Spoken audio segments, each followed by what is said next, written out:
Corona के बाद अब ब्लैक फंगस मरीजों की जान लेने लग गया है। शेखावाटी में ब्लैक फंगस के अब तक 15 से ज्यादा केस सामने आ चुके हैं। बात करें सीकर की तो यहाँ भी सरकारी अस्पताल में इलाज नहीं मिलने पर कई केस निजी अस्पतालों तक पहुंचे हैं, जहां पर मरीज की सर्जरी तक की गई है। सरकार के ब्लैक फंगस को महामारी में शामिल करने के बाद भी दवाओं का टोटा बड़ी परेशानी बन रहा है। कोरोना से ठीक हो रहे कुछ मरीजों में ब्लैक फंगस हो रहा है। यह ज्यादातर स्टेरॉइड्स के कारण फैलता है।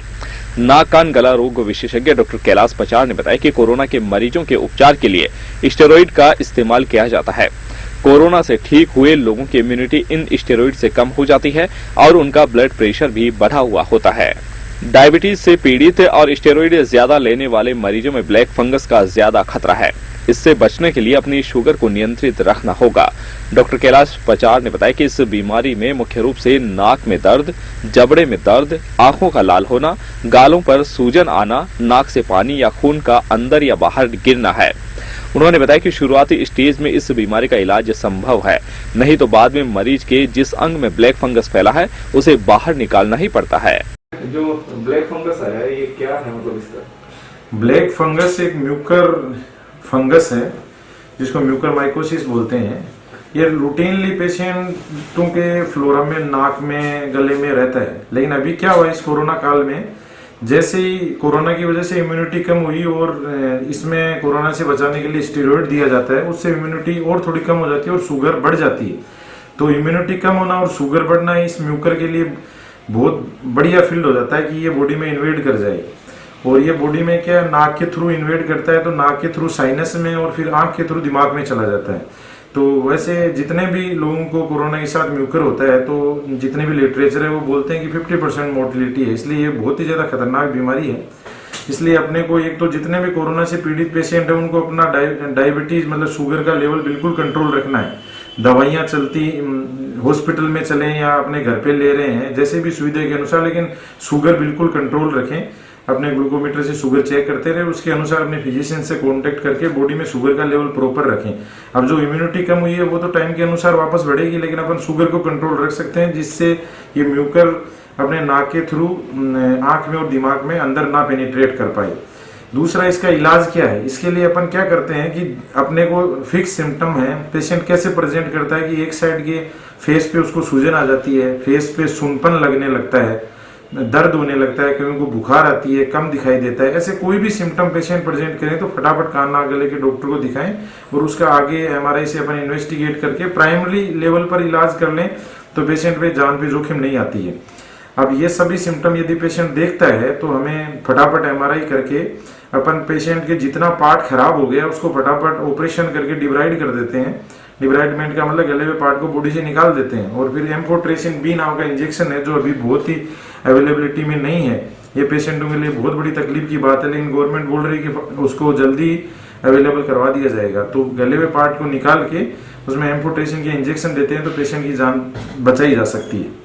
अभी अपने यहाँ कितने पेशेंट आए हैं इसके? हमारे रिपोर्टेड 10-12 पेशेंट आए हैं। हमने 4 पेशेंटों को ऑपरेट किया, वो सभी सही हैं। 2 पेशेंटों को आज डिस्चार्ज कर रहे हैं, 2-3 पेशेंट एडमिट हैं और उनका शुगर लेवल प्रॉपर है। अभी पेशेंट को जो आए थे उनकी कोई कंप्लेंट नहीं है। और पेशेंटों को कईयों को जिनको कोरोना के साथ में वो हो रहा है ये म्यूकर, उनको अपन कंजर्वेटिवली दवाई देके उनको मेंटेन कर रहे हैं एम्फोट्रेसिन पे, जिससे उसके आगे ना बढ़े और जैसे वो कोरोना नेगेटिव हो अपन ऑपरेट करने का उनका प्लान करेंगे। इनमें जैसे ऑपरेट आपने अभी तक किए हैं तो उनमें उनके कोई अंग निकाले हैं? हाँ, उनके अपने क्या कि आंख की एक मीडियल वॉल निकाल देते हैं, साइनस का पूरा पार्ट जितना गला हुआ वो निकाल देते हैं और टर्बिनेट निकालते हैं।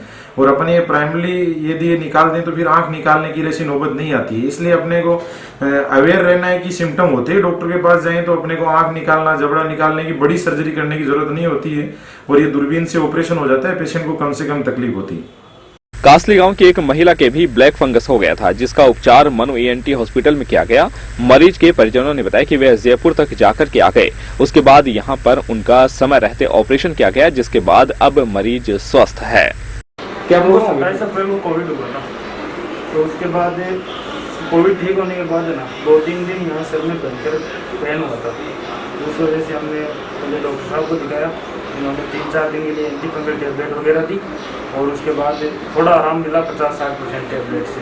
तो हमने सेकेंड ऑपरेशन के लिए जयपुर चूज किया वहाँ पे गए तो वहाँ पे उन्होंने बोला म्यूकोरमाइकोसिस है, तो वहाँ पे कोई मतलब ऐसे संतुष्ट भी नहीं हुए। तो वहाँ से फिर वापस हम यहाँ से कराए डॉक्टर के इलाज, जिसे हमने राय ली, उन्होंने ऑपरेशन का बोला, हमने वो करवाया, एकदम फिट है बड़ी के बाद। वहीं नेत्र रोग विशेषज्ञ डॉक्टर नंद किशोर टिबड़ा ने बताया कि उनके यहाँ पर भी करीब 1 दर्जन मरीजों ने अपना चेकअप कराया है, जिसमें कई मरीजों की सर्जरी की है और कई लोगों का अभी कोविड नेगेटिव नहीं आया है, ऐसे में सर्जरी रोकी हुई है। उन्होंने बताया कि मरीज को आंखों से कम दिखाई देना, आंखें लाल होना, गालों पर सूजन, जबड़े में दर्द, नाक में दर्द या पानी खून निकल रहा हो तो उसे तुरंत ENT और नेत्र रोग विशेषज्ञ से चेकअप कराना चाहिए। उन्होंने बताया कि अभी तक उनके अस्पताल में आए मरीजों में से एक मरीज की तो आंख भी निकालनी पड़ी है।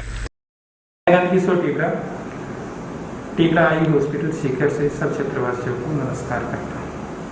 कोरोना महामारी के इस दौर में कोरोना उपचार के दौरान दिए गए स्टेरॉइड और एंटीबायोटिक के बाद रिकवर्ड पेशेंट में और साथ में शुगर के पेशेंट्स को एक अलग बीमारी आ रही है, जिसको हम ब्लैक फंगस के नाम से जाना जा रहा है।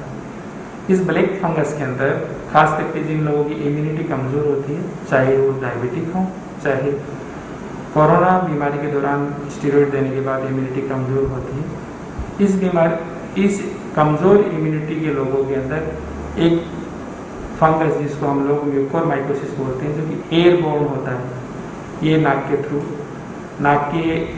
थ्रू फैलता है और उसमें नाक के थ्रू ये नाक की हड्डियों में जाता है और नाक की हड्डियों को क्रॉस करके ये आँख के लेवल तक पहुँचता है और आँख के लेवल को क्रॉस करके आँख की खून की नलियों के थ्रू ये दिमाग तक जाता है। टाइम के साथ इस बीमारी को यदि अपन पहचान लेते हैं, अपनी इम्यूनिटी को फिजिशियन, ENT डॉक्टर, आँखों के डॉक्टर को दिखा के कंट्रोल में कर लेते हैं और प्रॉपर टाइमली इलाज लेते हैं, तो अपन अपनी ज़िंदगी को भी बचा सकते हैं, साथ में अपनी आँखों को टाइमली बचा सकते हैं और इस बीमारी को कंट्रोल कर सकते हैं। इस बीमारी के शुरुआती लक्षण क्या क्या हो सकते हैं?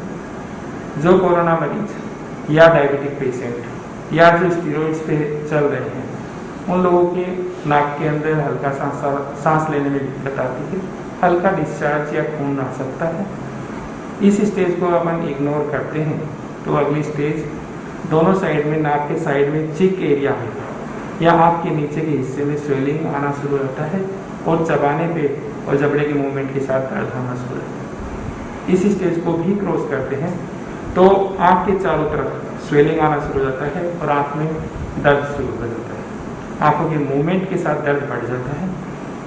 इस स्टेज को भी क्रॉस करते हैं तो आँखों का घूमना रेस्ट्रिक्ट होना शुरू हो जाता है और इंसान को डबल दिखना शुरू हो जाता है। इस स्टेज को भी अपन इग्नोर करते हैं तो अगली स्टेज के अंदर आँख के पीछे की साइड से खून की नलियों के थ्रू ये दिमाग तक पहुंच जाता है और अपनी ज़िंदगी को खतरा हो सकता है।